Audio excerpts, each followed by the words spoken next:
So these are the Asiahorse cable extensions. What we're going to do with these is be able to put in a nice set of cables without having to have full custom cable lengths made.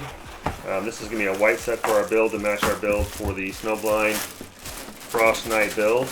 What this comes with is a 24-pin extension cable, a 8-pin for the GPU, a 6-pin for the GPU, and a 6-pin for the GPU, and then one 8-pin for the CPU.